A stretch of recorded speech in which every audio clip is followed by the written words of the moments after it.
Gentlemen. Hey, welcome back. Sorry for the blue shirt, guys. Sorry for the blue shirt. Blue shirt today. Sorry. You wearing the blue shirt to represent the New York Giants who got their tails beat? Or that's what you wearing? No, I'm representing the Dallas Cowboys who got their tails beat. But hey, I didn't want to go there with that. I left it alone. Hey. But first of all, I just noticed something. I didn't know that I did this in the opening.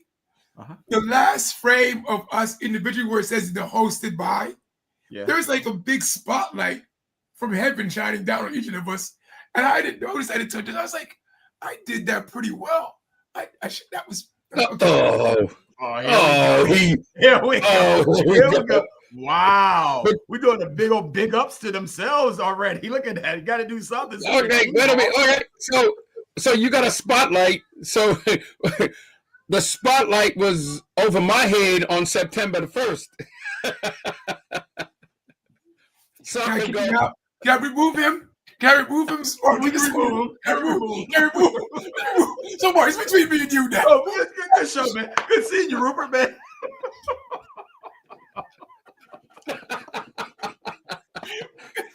Yes.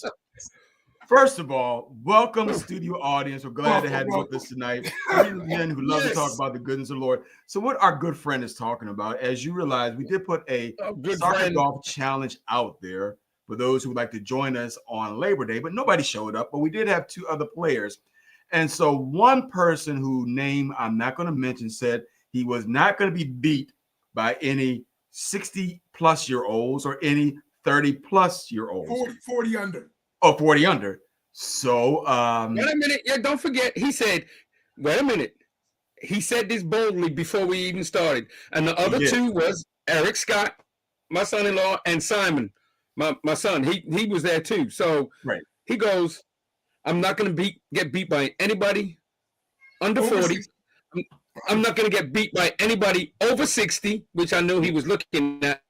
And then he saw Eric, and he says, and I'm definitely not going to be by no rookie. Well, he did lose to someone over 60. That's the only one didn't come through. Only one. Right. Everything else was true. Hey, but overall, we had fun. Yeah, we did. It was a nice day. Four strokes. And let's give a shout out to Eric. He was the only one, rookie, the only one who got an eagle. Yes, Beautiful he did. Eagle, too. Beautiful eagle. Yes, he was. The only one. And he was the rookie.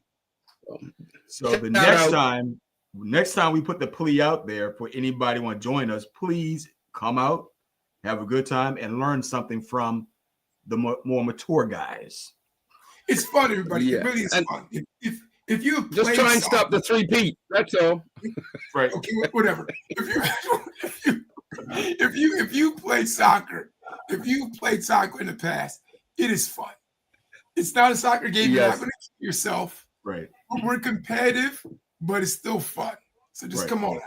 Right. And the good thing about it is, look, wait a minute, Mark. Don't you know? I gotta say this, and Rupert's gonna agree with me.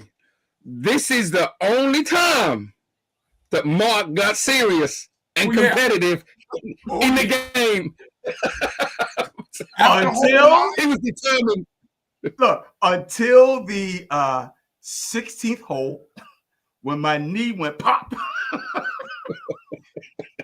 Then that's when I started downing hill. Because Simon, you got to admit, I was winning. Wait a minute. Let's keep it straight now. You was winning. No. He was winning up until the 8th, 9th hole. He was there. I was there. And then after that, I just didn't look back. That's all. So, but see, three of us, Eric, Simon, and myself, we didn't go into no weeds and no bushes and. I don't even know I must have got poison ivy. I'm telling you right now. I didn't. I was fortunate. I only went to the weeds once. I went to the weeds twice. Oh, no, wait a minute, Simon. No, I went to the weeds in the weeds too, bro. Don't forget that. Wait a minute. Listen to me. I was in the trees. I got out and still got a birdie, but I'm talking about them tall 6-foot bushes that you and Rupert had to try and kick over. Man, but regardless, even the one time I was in the bush and I taught you guys how to chip, because I got a birdie on that hole, even though I was. Let's not talk about that. That's not what we're here to talk about. Right. But anyway, so Simon, say what you got to say, man. Yeah. We appreciate everybody who just listened to that 7 minutes of soccer personal talk. We still want you to press the like button, the share button, and the most important button, subscribe. Tell your friends. Give us a chat. And if you have any comments or you would like us to talk about a subject, put it online and we'll go forward with it. We love you all. Thank you, everybody. Thank you. So tonight we're going to be revisiting a show that we did once before, where we're talking about the most segregated day in America, which is known as the 11 o'clock hour on Sunday mornings. It is the most segregated day. Now, we talked about this before, thanks to our producer, brought it to our remembrance. But we're going to talk about it again because segregation is something that's still here. It has not gone away. And so we're going to talk about it tonight, and we're going to get a little bit, probably get more deeper into it. So as we always say, you may not like some of the comments we say. That's your prerogative. But we're here to talk about what we see that's going on in this country called America. America the beautiful and the free, home of the brave. Yep, let's go. Let's go. We want your comments. Bring them. So as I said earlier, it's also known as, even Martin Luther King classified it as the 11 o'clock hour because that's most of the time most churches start at 11 o'clock. And within that moment, what happened? Why is it that we're so disconnected? And then once we leave from the sacred institution called the church, we're somewhat back together again, if that's a good way of putting it. Well, I don't know. So when we talk about segregation, when we talk about segregation, are we talking about not just black and white, but we're talking about denominations? Anything that separates you from anybody else. Well, denominations is easy. I think we're talking about races, right? We're mostly talking about races. Race. Right? Black. Race. Okay, then. Right? Mm-hmm.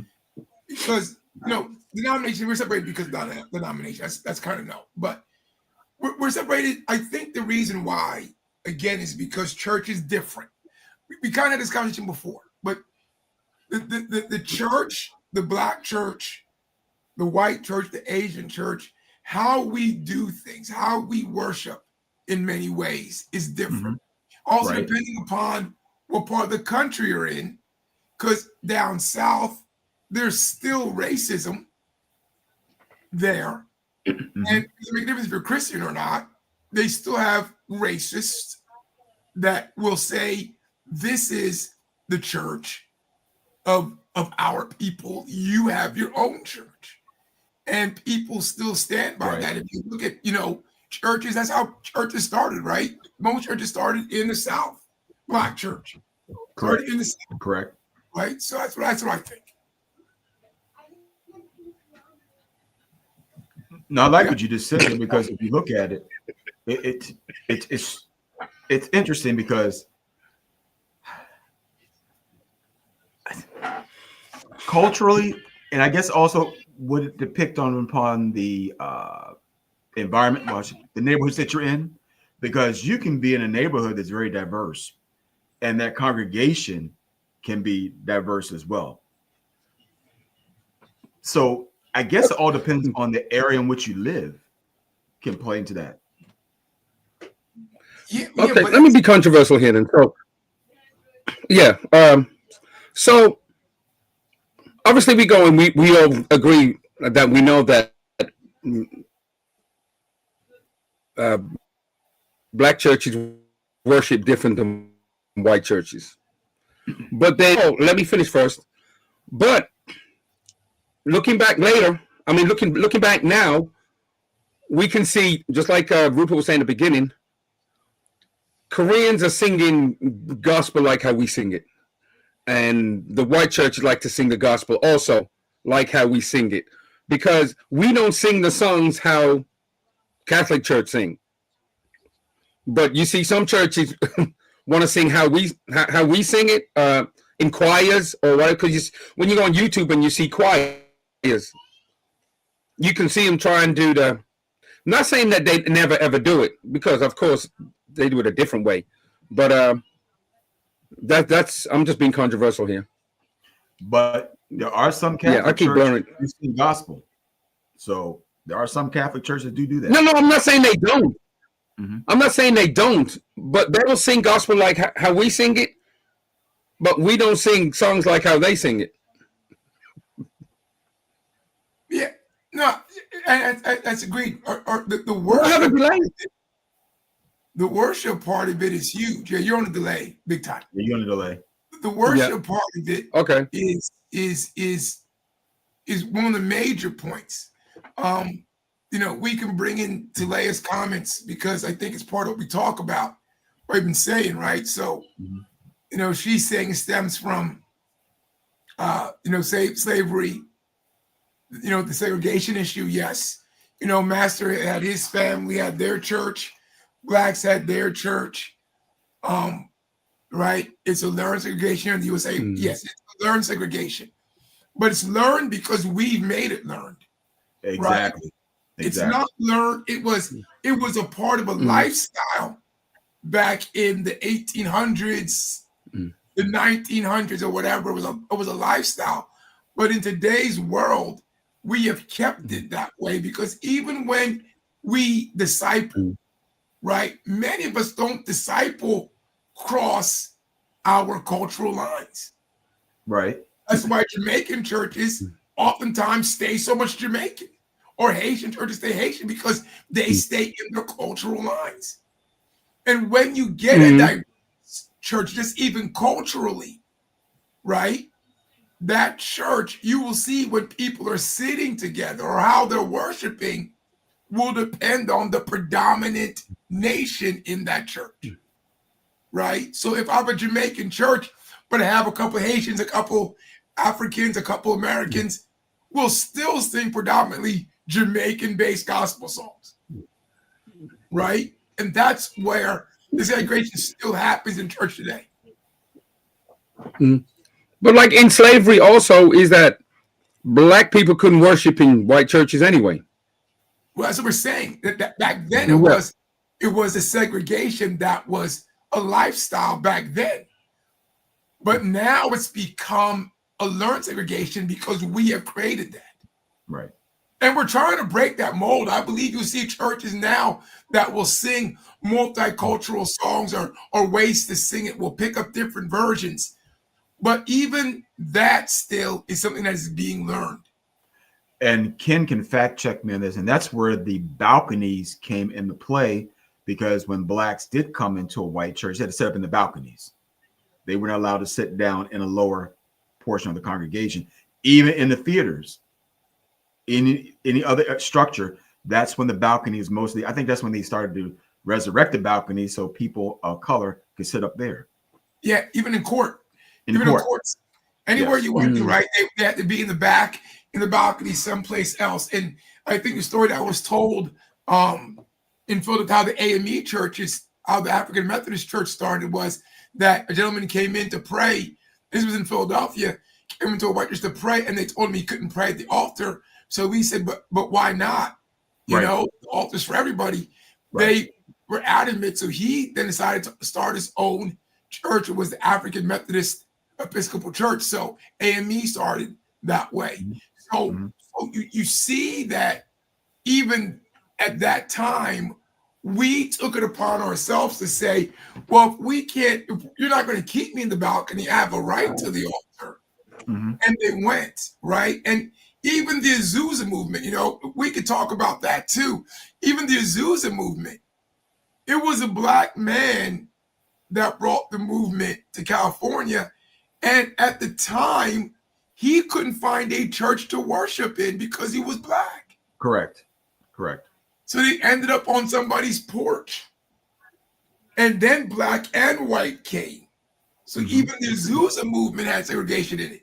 So yeah, I'm talking like you guys talk, but I'm just saying, right? But the thing is that there are some churches that are trying to break that stigma of being less racially. I mean, put up one of those slides. I guess I can stick up one of them. Let me try to add this to the stage where it says, talk about the church is doing enough to be ethnically diverse. 67 agree, 25 disagree, and 7% not sure. So I wonder why the 25% disagree. Well, no, the question, right, is our church is doing enough to be ethnically diverse, and 67% agree. That's a lot. That's a lot. That's a lot. I don't agree. I guess it depends on where the survey was, sir.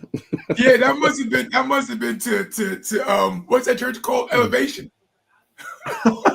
I'm not saying they don't preach. There's no way. There's no way. I can't believe that in today's society, people think that, unless, what some people are confused about what diverse means. Oh, we have a black person in our church. Oh, we've got a white person in our church. We're diverse. It's not diverse. But no, let's talk about that.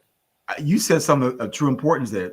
The misunderstanding of what diverse really means. Yeah.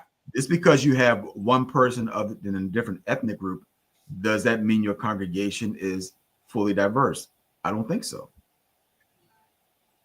Yeah, I do not think so.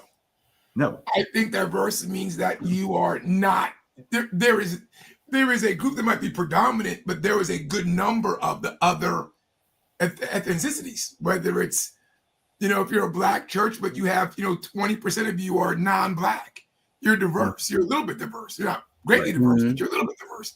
But if it's less than 5%, you're not diverse. Unless you only have 20 people in your church. Not even then, you're not diverse. You're not diverse. You're not diverse. I don't think. Sam, looks like you delayed. I think you were about to say something. Yeah, I'm delayed. No, of course you're not diverse. It's like when someone comes up to you and you're talking about black and white, and they say, "Oh, I have a black friend too." And you're like, "Okay, where's that coming from?" Yeah, right. You want to mention that? Okay, I'm supposed to be impressed now that out of 100 people, you have one black friend. Oh, okay. Yeah, I'm not racist. I've got a friend. I got a friend. Exactly one. But what do you say? But what do you say when that one friend is not in your presence? Exactly. Or you've heard them talk. You've heard them talk, and they're trying to back up themselves. Just like, and I think a good subject with that is the tennis player. When she told the young lady that she wasn't educated. Yeah. When they looked into her background, she had issues about that her own personal issues and having problems with tennis players, always arguing with them, saying stuff. So hers go back further, and she tried to play it off, saying, my language is different. I didn't know. If I knew that's what Americans were saying, I wouldn't have said, yes, of course. Yeah, sure. Okay. So she was just making it worse for herself. But it just keeps going in different ways, and people try to say it in a way where they're trying, instead of just saying, look, I don't like blacks, they're just saying, you're not educated, you don't have no class, and whatever. So, yeah. And I wonder if that's how come the church, even in America, the diverse ones, because we talked about this last time, right? Yes. Where it was majority a white pastor, it can easily get black members versus a black pastor getting white members. I wonder as if that when the pastor and the leadership doesn't think that a black person can lead, right? Because we'll be the musicians, will be the singers. You might even be a under pastor. But when it comes to the real big important jobs, and you look at their boards, when you look at their staffing, you don't see a lot of mixed races on that board or that staff of that church. So I wonder if that's part of it, where you're saying, you were saying, Simon, the undertones of what that person really thinks, right? Because I know that, like, when I was in high school, I played basketball, and my school was predominantly white. We had a couple guys in the basketball team that were black, but the coach that we had before my new coach came as a senior, he didn't think that black guys could run his offense because it was a slow-paced offense. Like, we weren't intelligent enough to run his offense. And so a lot of the black kids that went to my school that could have played basketball didn't play basketball. And when I got there, they were always trying to shuffle me, but I became the point guard. I became the point guard who ran the offense because I could, but it's just weird that sometimes we don't think what's in the back of that leader's mind.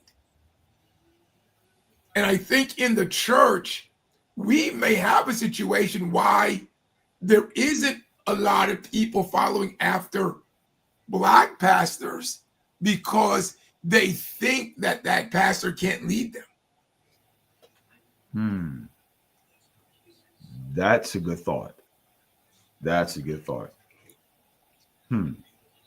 Audience, weigh in on that one. That's a good thought. Simon, why don't you say what you normally say when we get into some of these questions we got rolling up into here? Yeah, goodbye. Good night. I do have a 2-second delay.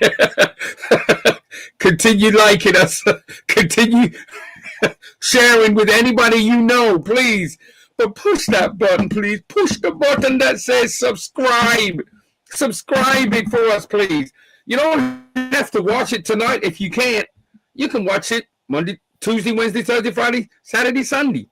But push the subscribe, please. We thank you. Amen. Thank you. Push the button. Hey, Mark, there's another slide you wanted to show. There's another slide you were going to show. Oh, yeah. There was another one that talked about African-American religious affiliations and the percentage that we make up, which I thought was interesting. Those numbers are interesting. We're 45% Baptist. Well, it's interesting because it's 40% Baptist, and look where holiness is. It's like a slight 5%. Yeah, even Pentecostals is 8%. 8%. Now was that chart the percentage of African Americans against the population of that church, or is it our population going to that type of church? Do you know? Going to that type of church. I don't know about that. Catholic is low then. I mean, I'm not. Hey, there's a lot of Catholics out there, sir. What was Catholic? 5% too? 5%. 5%? Everything's at 5%. And I would think Muslims would be a higher percentage as well. I thought yes. No, because it's African American. Oh, well, that makes sense. It's not black people around the world. It's just us in this country. Well, okay. That makes sense. Okay. But some things you were talking with me, I found this real quick. Sorry about that. Where it talked about the church split. It says the church split support for the opposition to slavery caused by major denominations such as the Baptist and the Methodist Church to split along racial lines. In the 19th century, some denominations, such as the Southern Baptist Convention, formed explicitly over supporting the institution of slavery. That I did not know. Yeah, because I didn't know that. Slavery was most opposed by the Northern abolitionists. I don't know how to pronounce it, but they were the ones that really wanted to push it. So the Baptist Church up north. So the Southern Baptists created their own church. So you have First Baptist and then you have Southern Baptist, right? So they split because of the division, right? Because the South needed the slaves for labor purposes. Okay. And these people were Christians, were preachers, were all these different things. Mm-hmm. I remember watching a movie, I forget which one it was, but where there was a white preacher who was specifically brought in to quench or quell some of the black people. So he brought a black preacher. He was white, but he had a black preacher come and tell them to calm down and not cause trouble, pretty much. Oh, I remember that movie. Oh man, I forget what it was. But that was one of those things, right? So yes, the church has played a role in all of history, and here in America, we're still segregated, even though. And I know we got a lot of comments, and I do remember us talking a lot about this because the same gentleman that I was talking to us then, indigenous black man, has come back heavy. But you know, it plays a role in today's society when it comes to church. But I wonder, and I want our audience to kind of talk to this: is it because my ethnicity but doesn't feel comfortable speaking to somebody outside that I feel may not want to be part of the church because we are black or whatever it is? Because I don't remember ever speaking to an Asian and inviting them to my church. I've done white, done Spanish, but never an Asian. And we've had an Asian come to our church, but she's only come for a purpose.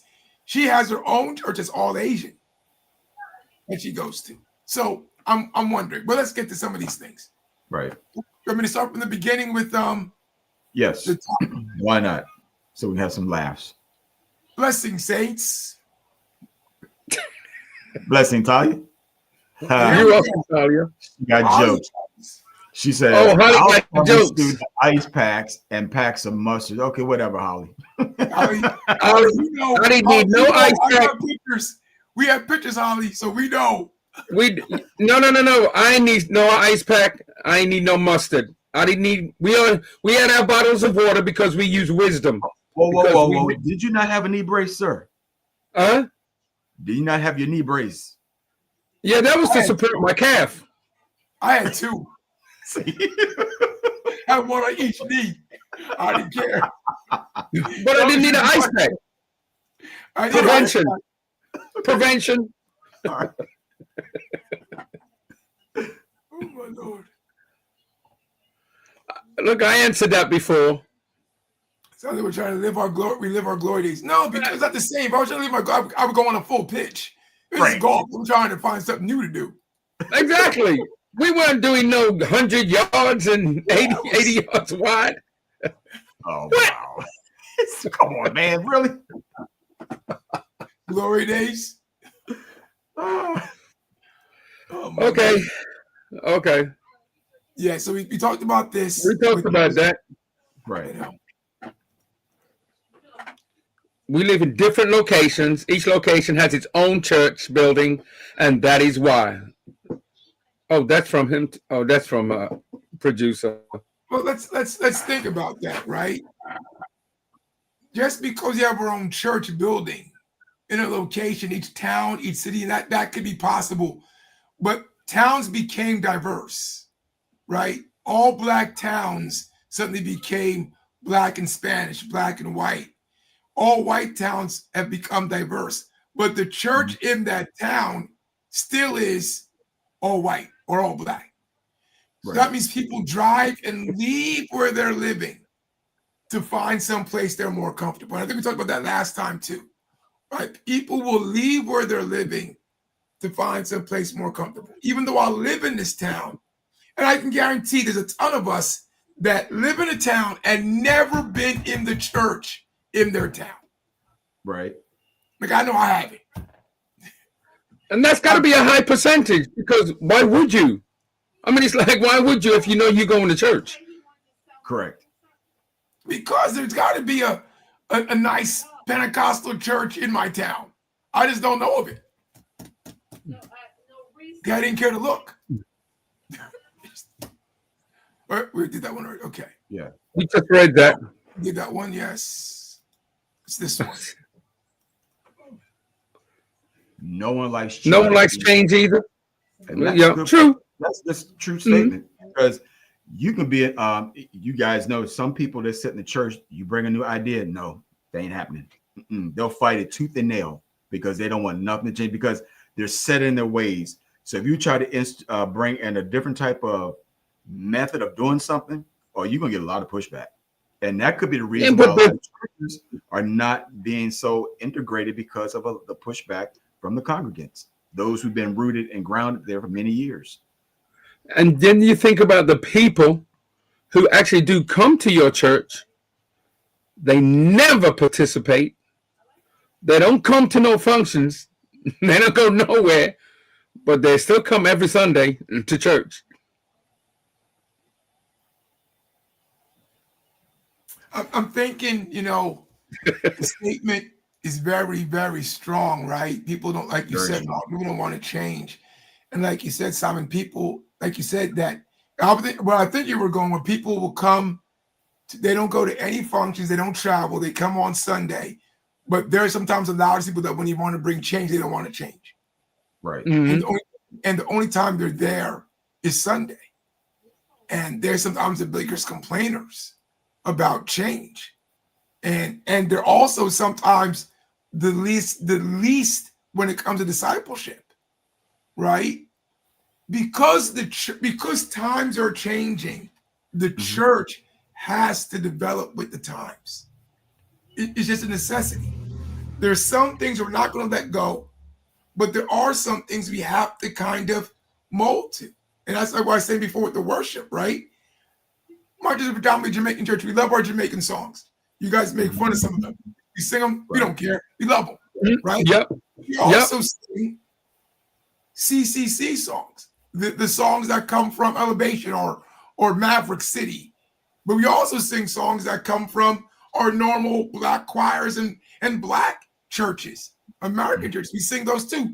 We sing that diversity because we're diverse in church. We have not when it comes to color, but when it comes to nationality, because we have Black, we have African, we have American. We're diverse that way, but we're not diverse when it comes to race. We're Black. We have one white gentleman and 2 Spanish people. So we're not that diverse, but we will sing diverse songs based on how we're feeling in the moment. Right. We don't do booyaka, booyaka, booyaka, booyaka, though. Nah. Even though we're Jamaican, we know better. All right, so we have 2 indigenous Black men. All right, that's his comment. What's next? I'm trying to build. Oh, there it is. Oh. Try it again. It left? Yeah, bring it back. There you go. There we go. Peace. Okay. Yeah. We know you, but we know he's on some pro Black stuff. So we appreciate you. But that's not our topic.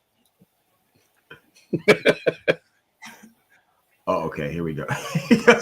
Ken says, do you all have an issue with the makeup of your Sunday congregation? I don't. That's a good question. I mean, it's a fair question. Yeah, fair question. I don't. I don't. Any given day, we can have all type of ethnic groups walking through our church door. So, yeah, I do. I don't know if Ken has a mixed congregation. I don't know what that, but he doesn't tell us what kind of congregation he has. I don't know what he has. We don't even know if he has a pastor. I mean, I don't even know. But no, but it's just like our church. It's anyone who comes through the door, we welcome, whatever nationality. You're going to be greeted and treated the same as everyone who's a member of our church. So yeah, but I think he's talking more so is, do we have a problem with do we really care if we don't have a diverse church? Do you really care? That's the kind of question I think he's asking. Oh, I care. I care if the church isn't diverse, but I don't. I don't feel that ours is not. I mean, again, we have people come in all walks of life. I mean, could we have more of a certain group of people? Of course. Are you diverse? Let me bring this up again. Are you No, diverse? no. I would love the diversity, but what he's saying, and what Mark is saying is that we do have different ethnics who do come to the church, but they don't stay. They may come and visit, but we would love them to stay. I mean, it'd be great to have a more diverse church, considering that where our church is. You'd think that now and again someone might pop in, but I knew that we do evangelize in the community. But how they do it or what? I mean, I know that it's being done. They show up when we have those food giveaways and think, oh yeah, they show up. So, but that's interesting, yeah, because we're in the parking lot, and when there's giveaways, everybody coming. It's not. They're not coming to the doors though. They're not going to the sanctuary doors, and you getting good full 100% treatment of, oh, how you doing? You're welcome. Thanks for coming by. Here you go. You getting the same treatment. So this is 2025, and time is getting. It just seems like. That's what I think. Tilly is right. Is that it's a mindset, right? Yeah. Those folks will come and get food, but they don't know that they'll be welcome through your door. Even though you tell them that they will be, they don't know it. And to them, if it was, because I was talking to a lady, and it's a church as a whole. It's another story, but she was a white lady where she's a deaconess in her church. It's a Presbyterian church, and she was telling me they'll have things like that too, but people won't come. Because people don't understand that we're bringing you here to get something, but we really want to get you in there to get more. And it's how we evangelize, I think, is what it comes down to. And do we truly let those people know? Like, I know that's my biggest thing. We have to find a way to make our food pantry a place of evangelism, because it really isn't. We serve food. They go and they leave. So I've got to figure something out. And that's where I think the problem is, in my thought. You said something a moment ago that you said that they don't know how they will be received once they come in. Yeah. Well, that's the same thing about you don't know how good the food is at a restaurant until you go eat it. But yeah, that's why people don't go to certain restaurants. Right. But they'll go and eat it. And once they go, oh, I like it. They went there, tried it, and they enjoyed it. If they go.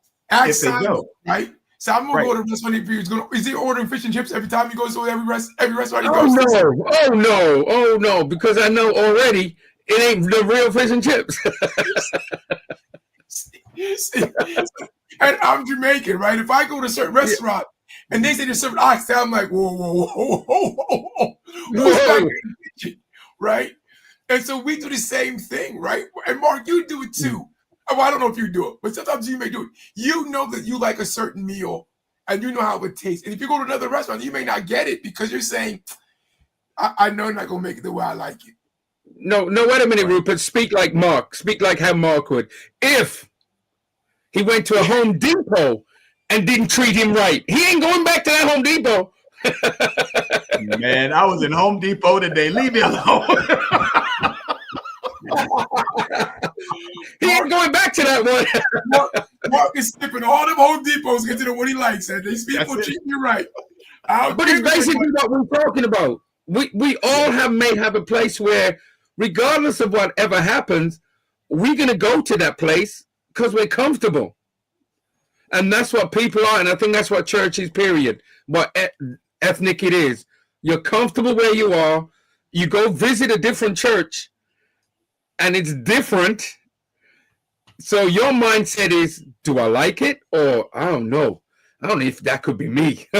So, I mean, you put them in that change. That's different. Difficult for people. I want to say something too, but we have so many more questions. We got to move on. I got something. I hope I can remember at the end of this.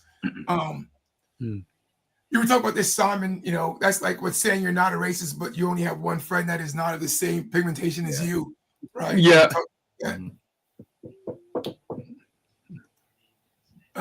Is racist thought lingering? Black pastors rarely exclude white. Whites may want a white pastor.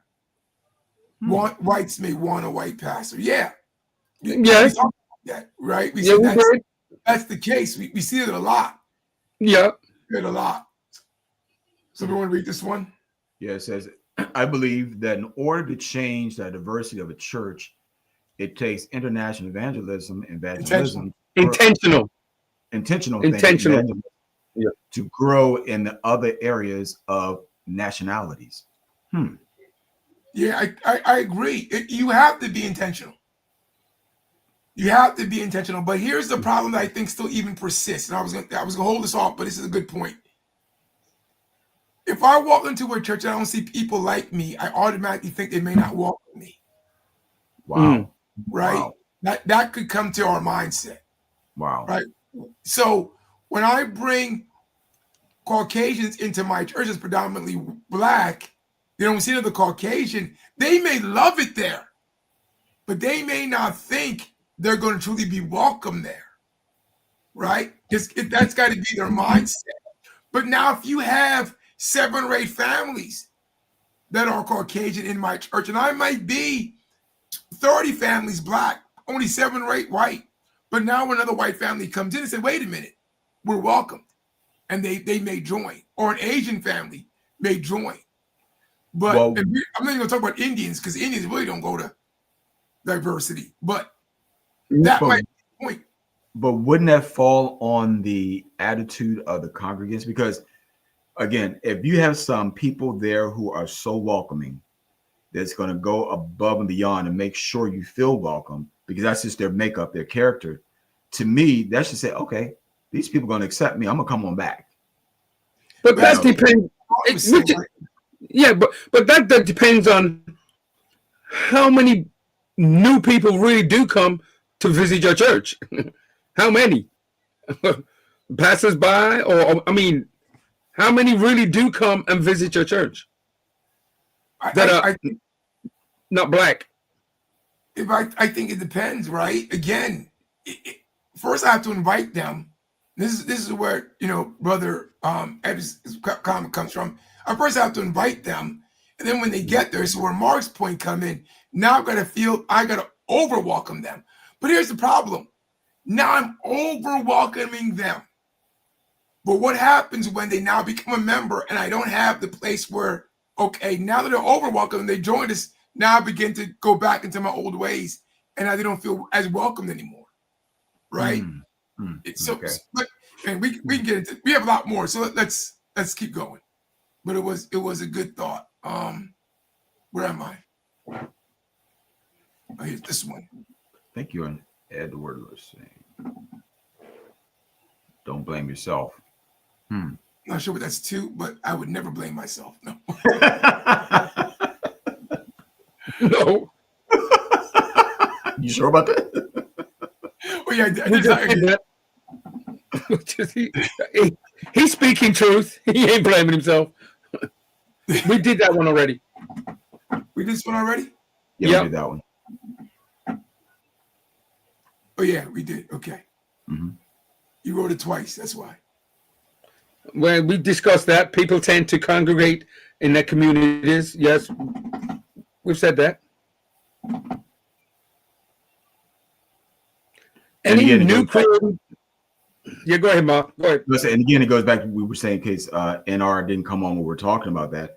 People are going to feel comfortable in the area in which they live, and so they're going to go there, regardless. I mean, the other church can be in the next city, next state, maybe preaching a dynamic message, but it may be too far for them. So they're going to go where it's closer for convenience, and they're just going to go there, whether it be a Black church or a white church.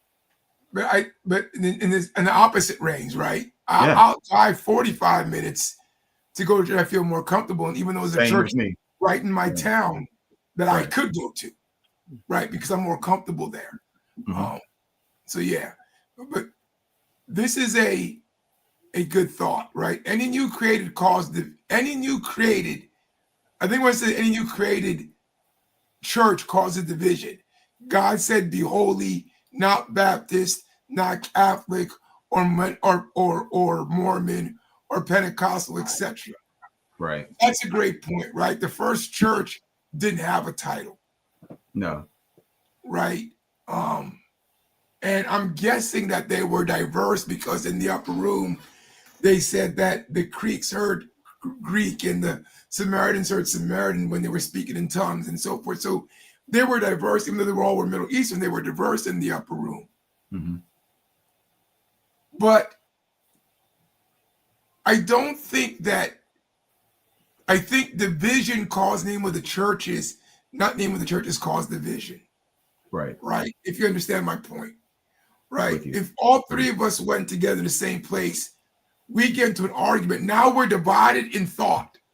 Mm-hmm. You think it's baptism by Father, Son, and Holy Ghost. Simon thinks it's baptism in Jesus' name.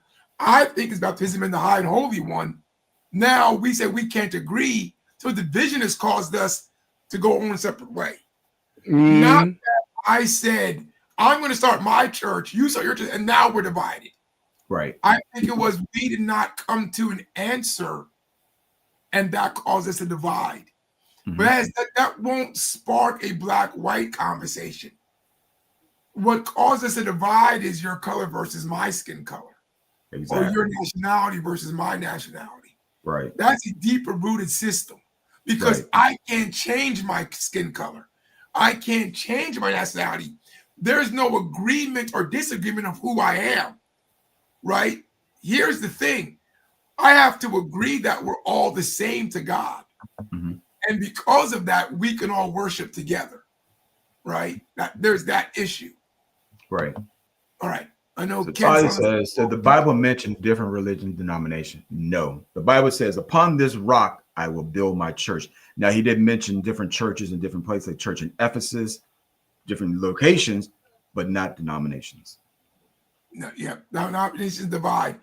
Again, they were back in the early years of the church. Yeah, they did. But in today's world, I fellowship with everybody. Yep. If you love Jesus, I'm going to fellowship with you. And she says, and if not, why are there denominations? Didn't God say he loves us all, his children, the whole world? That's what you said, Mark. Yeah. Mm-hmm. And I think I explained why there's different denominations. We don't have to get back into it, but yeah, I explained. Benefiting, profiting of false narratives, misleading congregations. But they're doing that more now. Uh-huh. That's a whole different topic. Yes, it is, but it's happening even more now. A whole different topic because we're going to be touching on that because we can say we're right and they can say they're right, and it's just going to be an argument until that case, right? Until we come together, sit down, and divide the word of God rightly. So, but that's a big topic and that's a big issue in the church today. DEI, diversity, equity, and inclusion. Y'all were speaking about inclusion. Yes, but we're not talking about DEI.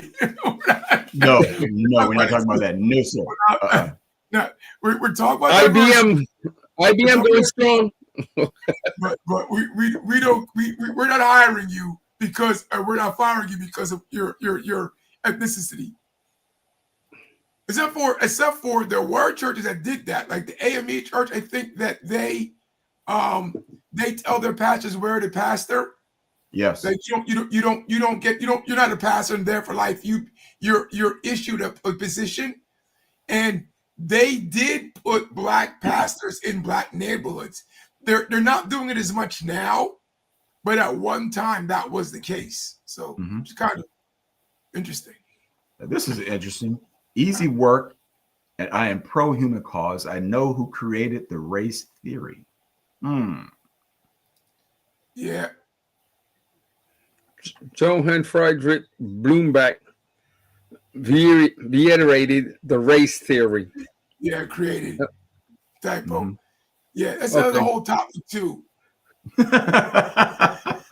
Y'all using his talking points, speaking about color. What about Jesus?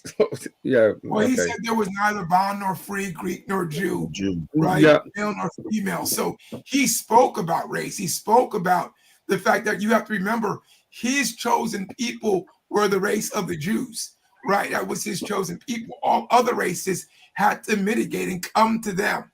When he came as Jesus Christ, now we brought in all the Gentiles. Can we preach Bible class? Oh no, it's just okay. Let's keep going. All right. Where Larry at?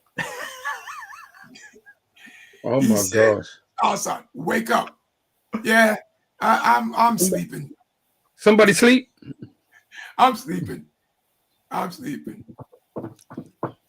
This one's for you, Simon. Fish and chips ain't food. The English don't know how to. That's a broad statement from an angry Jamaican. That's all I'm saying. I ain't even going from that. That's all I'm saying. Angry Jamaican. I agree with Sam. The comfort level is a big aspect of the decision-making process for going to church. Yes. Yeah. Yeah. Yeah. At least in finding a church home. At least in finding a church home. Jesus, indigenous black man loves this topic. He keeps coming. The term Caucasian, which is half of me, was created by Johann Friedrich Bloomberg. Yo, wake up!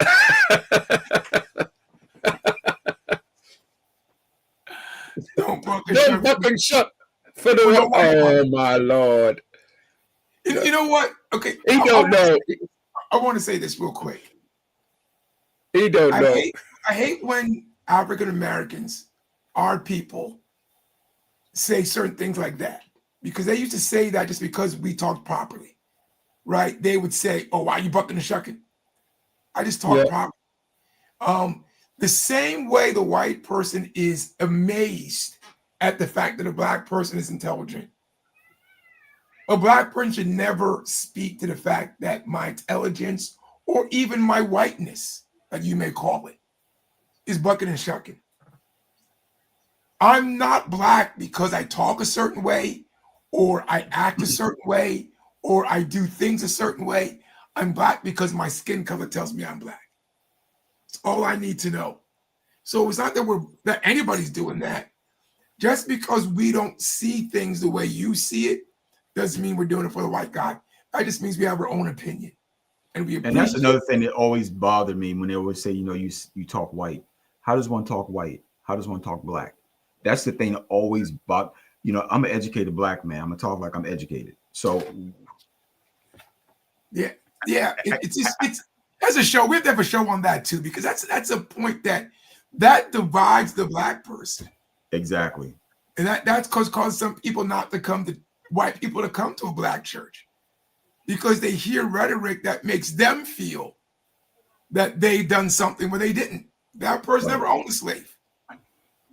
So I can't blame Jimmy, my neighbor, who is my best friend, and say it's because of you we had slavery. It wasn't.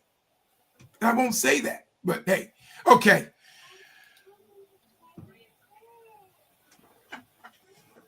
Yes, denominations. Okay. Go ahead. Denominations are man-made terms. We got to delay adding to create diversion in America and abroad. Divide and conquer. Subscribe and ring a bell. You're trying to convert, aren't you? I'm not converting. I can't convert. Unfortunately, it's like hiring. Yeah, it could be like hiring, but it's not. The pastor sometimes is. Like I said. I can't wait. I'm trying to get this one. I'm sorry. I was reading something. Okay, stop using an oppressor's talking points to confuse the masses, and whites may come. LOL. What? I want them to come. You just said, this is crazy. You just said we're all God's children. That means the white folk too.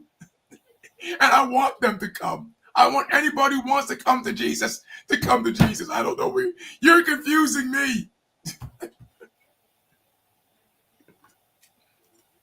Africa.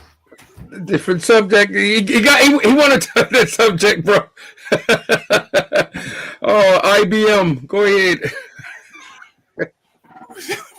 Oh my gosh. I'm enjoying this. Not good. I don't know. Okay, man. You win. I don't know what you're talking about. Yeah, he won. So Talia says, if we're not to shuck and duck, I think that means, why not teach us our native language from Africa? Ooh, she talking IBM. Yeah, man. This is funny. And he comes like this. You called yourself African American. Yeah, because I am African and I live in America. But I'm actually Jamaican American to be actual. But yeah, I didn't say that.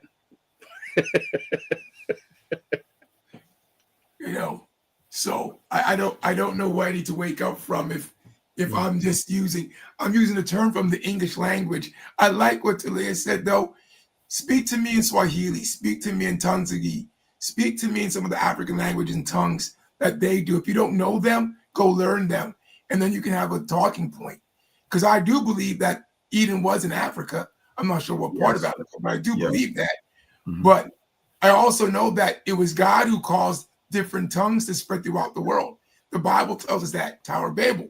So different languages have come up. So there was a black man who called the country whatever country it was. It was a black man that decided what Washington, D.C. would look like. It was a black man who decided what Chicago would look like, but it's still called Chicago and it's still called Washington, D.C.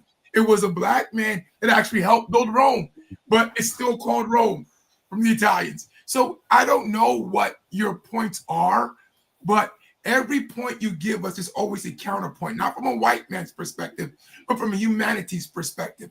So let's stick with humanity because we're all God's children, whether we're black, white, yellow, brown, or green. And I'm not here to say you're better than me or I'm better than you. I'm here to say that the only way to heaven is through the blood of Jesus Christ. And if we can't get that right, it doesn't make a difference what color you are.